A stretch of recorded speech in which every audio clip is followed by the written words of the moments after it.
Yoshihiro Togashi, creator of the two-hit series Yu Hakusho or Ghost Fighter if you're from the Philippines, and Hunter x Hunter. No, you do not pronounce the X in the name, fight me. Since Hunter x Hunter is back and getting more and more chapters, I thought it'd be fitting to cover in a versus battle, with both series having a group of 4 as its main protagonists, each of them following a specific archetype, being the brains, bronze, the rival, and the knucklehead with a good heart, as I like to put it. Like the title and thumbnail of this video would suggest, I like to focus on the 2 brains of each group, that being Yoko Kurama, also known as Shuichi Minamo in his human form, and Kurapika Kurta. For this matchup, I'll be taking Kurama from the beginning of Yu Hakusho up until the Dark Tournament, and Kurapika from the current events of the Hunter x Hunter manga. Like always, all scans and calculations will be in description below for your uses, and if you enjoy this type of content and want to see more in the future, be sure to like this video and subscribe to the channel with post notifications turned on. That way you never miss when I upload, as it really does help out the channel. While you're down there, be sure to check out the Discord server and my other socials linked in the description. With all that e-begging done, I like to get one thing out of the way before we start, and that's before you comment anything, please watch the video in its entirety,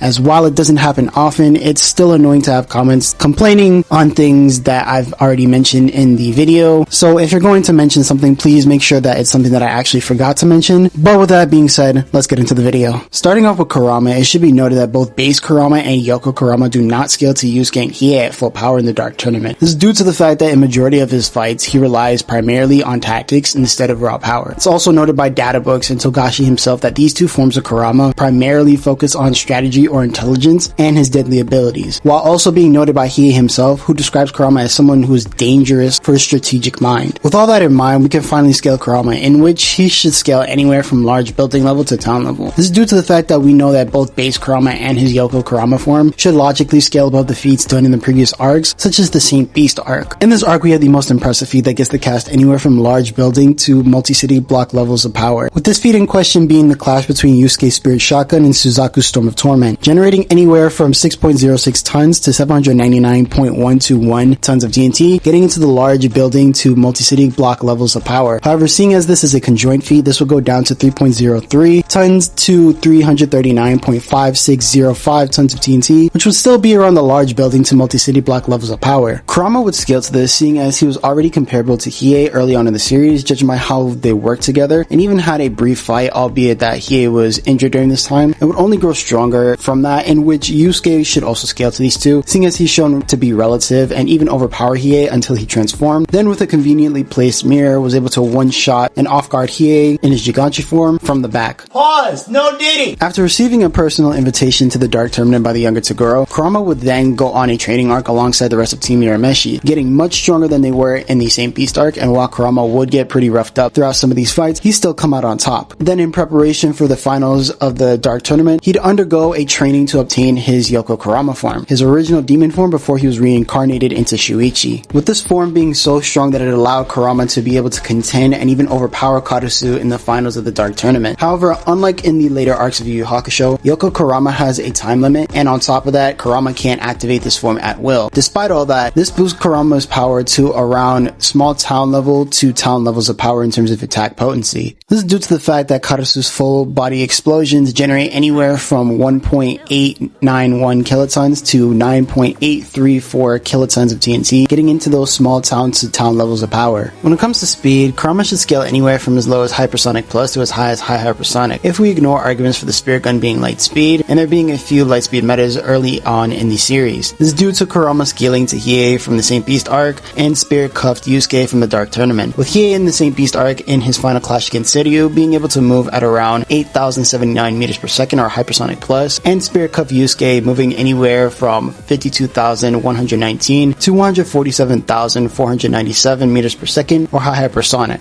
As for hacks, Kurama has access to stat simplification, summoning, plant manipulation, illusion creation, paralysis inducement, smoke manipulation, weapon creation, and energy manipulation. Since I already talked about Kurama's battle prowess briefly in the beginning, I'll just move on to his stamina, in which Kurama should have superhuman stamina since he was able to fight for 2 hard-fought battles consecutively while using his tactics to help him, and even continue fighting Karasu while being blasted over and over in his base form. So how does the last survivor of the Kurta clan stack up to all this? Like Kurama, Kurapika relies on strategy and his abilities to win primarily, rather than through raw strength like Gon and Killua. However, just like Kurama, this by no means indicates that he's a slouch in terms of raw stats. One of his best and only feats of strength being in his fight against Uvogin, the physically strongest of the Phantom Troop, a band of the strongest criminals in the Hunter x Hunter world, and possibly the second strongest enhancer, according to this databook scan from Togashi, putting him above Base Gon from the Chimera Ant arc, someone who casually wipes the floor with Chimera Ant officers with ease. It even scared Morel, an experienced Nen user,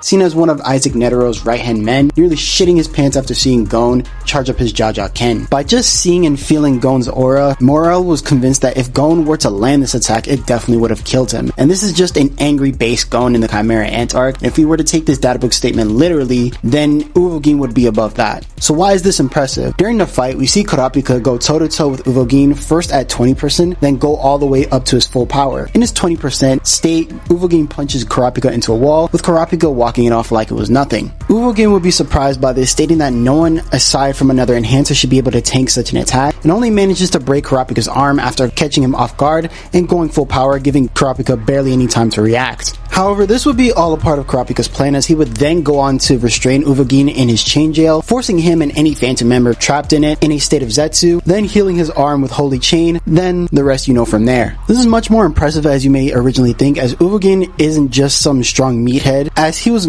originally nominated to be the leader of the Phantom Troop by Crollo, someone who can go toe-to-toe with the top tiers of the Zoldyck family, like Zeno and Silva, all while not being at full power. Uvogin is also able to effortlessly murder top military soldiers and some other fodder. Kurapika then manipulates and toys with him the entire time they fight, making something like this. I'm about to end this man's whole career. Boom, bam, bop, bada bop, boom, pow.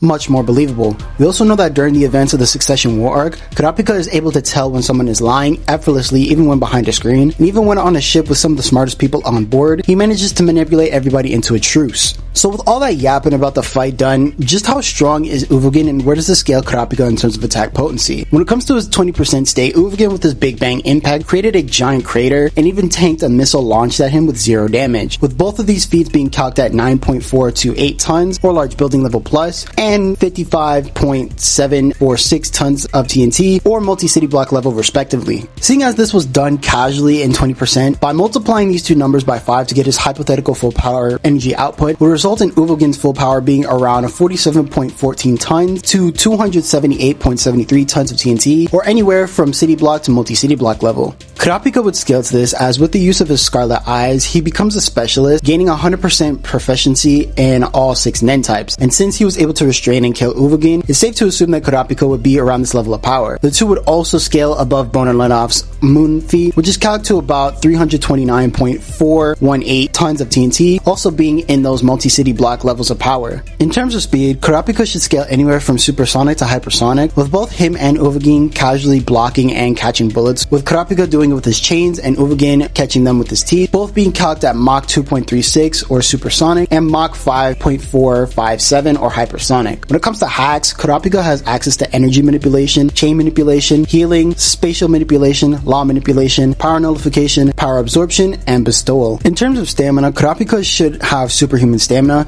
seeing as he was able to run 80 kilometers straight and endure multiple blows from Uvogin that would easily damage or outright kill anybody that was an enhancer or specialist. So when analyzing both geniuses, who wins? When it comes to base Kurama versus Kurapika, the two are pretty much relative to each other, being in attack potency, with Kurama having a slight speed advantage. However, the fight turns in Kurama's favor once he goes into his Yoko Kurama form. Not only is he much stronger than Kurapika by a large margin, but he's also faster than his base form by an unquantifiable amount. While in Hunter x Hunter, strategy prevails in most cases, having a massive power difference pretty much makes that trait useless, as seen with Netero versus Meruem or Gon versus Reinfeldt, to name 2 examples. Both of these characters also have a form of durability negation, with one of Kurama's plants being named the Seed of Death plant, growing inside their target via a flesh wound and feeding off their insides, then killing them once it's fully grown. Then with Kurapika, he has access to Nen, in which if a non-Nen user is being struck by a Nen attack, they usually die unless the target is strong enough, as seen by the Chimera Ant officer Ramut, and also also accidentally giving him the ability to wield Nen. I also want to make it known that Kurapika's abilities are not all restricted to working only on the spiders, aka the Phantom Troop, with this rule only applying to Chain Jail and everything else being fair game. However, despite all that, the winner of this matchup is Kurama. So that was my take on Kurama versus Kurapika. I know this wasn't chosen by a poll or anything like that, but I thought it would be cool to go over a matchup that I haven't seen being done or discussed on YouTube, aside from like a sprite animation that I saw a few years ago. Let me know your thoughts down in the comments below, whether you agree or disagree. It's much appreciated, and while you're down there, be sure to like and subscribe to the channel with post notifications turned on so you never miss when I upload, as well as check out the Discord server and my other socials in the description below. Future Jojo here stepping in. By the time you're watching this video, it is definitely New Year's, so I just want to step in and say Happy New Year's, and here's to hoping that you guys have a great new year in 2025. But with that being said, I've been your host Jojo, and I'll catch y'all later.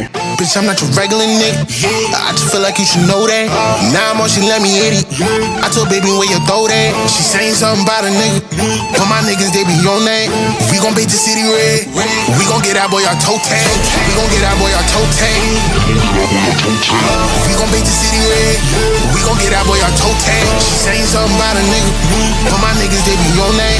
We gon' paint the city red. We gon' get that boy our toe tag.